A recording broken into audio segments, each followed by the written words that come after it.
catastrophe, it also threatened the Soviet Union directly and would have hunted down and sunk her ballistic missile submarines. The USSR at first used sheer numbers of diesel-electric submarines, then more advanced nuclear attack submarines, to whittle down the odds. One of the most innovative underwater weapons developed by the Soviet Union was the VA-111 Squall, supercavitating torpedo.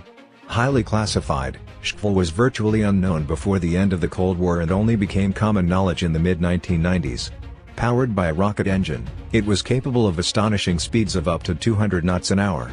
But in a world where physics ensured most ships and underwater weapons topped out at 50 knots, how did Russian engineers accomplish such a breakthrough in speed? Traditionally, torpedoes used propellers or pump jets for propulsion. Shkval, on the other hand, uses a rocket engine. That alone is enough to make it fast, but traveling through water creates major drag problems. The solution: get the water out of the path of the torpedo. But how, exactly does one get water out of the path of an object in the middle of an ocean? The solution: vaporize liquid water into a gas. Shkval solves this problem by diverting hot rocket exhaust out of its nose, which turns the water in front of it into steam. As the torpedo moves forward, it continues vaporizing the water in front of it, creating a thin bubble of gas. Traveling through gas, the torpedo encounters much less drag, allowing it to move at speeds of up to 200 knots. This process is known as supercavitation. The trick with maintaining supercavitation is keeping the torpedo enclosed in the gas bubble. This makes turning maneuvers tricky, as a change of heading will force a portion of the torpedo outside the bubble, causing sudden drag at 230 miles an hour. Early versions of Shkval apparently had a very primitive guidance system, and attacks would have been fairly straight torpedo runs. Considering the warhead would have been nuclear, that would probably have been good enough to destroy the target. It's clear the Soviet Union believed there were times when torpedo speed was more important than maneuverability. Shkval was originally designed in the 1960s as a means of quickly attacking NATO nuclear missile submarines, delivering a nuclear warhead at previously unheard-of speeds. The torpedo is of standard 533mm torpedo diameter and carries a 460-pound warhead.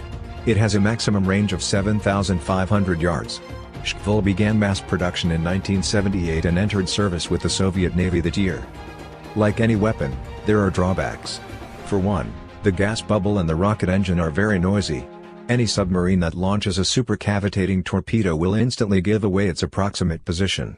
That having been said, such a fast-moving weapon could conceivably destroy the enemy before it has time to act on the information, as the enemy suddenly has both an enemy submarine and a 200-knot torpedo to contend with.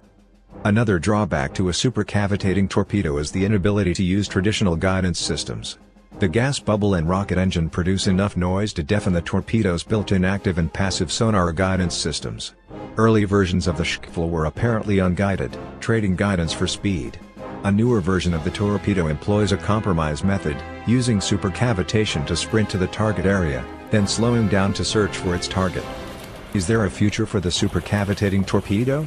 The US has been working on such a weapon since 1997, apparently without a deployable weapon.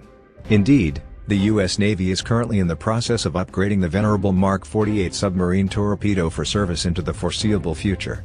Then again, the Navy's requirements were far greater than Shkval's capabilities, including turning, identifying, and homing in on targets. In the meantime, Russian submarines are the only subs in the world equipped with supercavitating torpedoes, modernized versions of Shkval armed with a conventional warhead.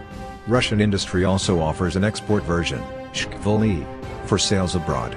Iran claims to have a supercavitating torpedo of its own it calls Hoot, and which is assumed to be a reverse-engineered Shkval. In 2004, German defense contractor Diehl BGT announced the Barracuda, a technology demonstrator torpedo meant to travel up to 194 knots. Barracuda was meant to be launched from submarines and surface vessels, and test models could travel straight and curved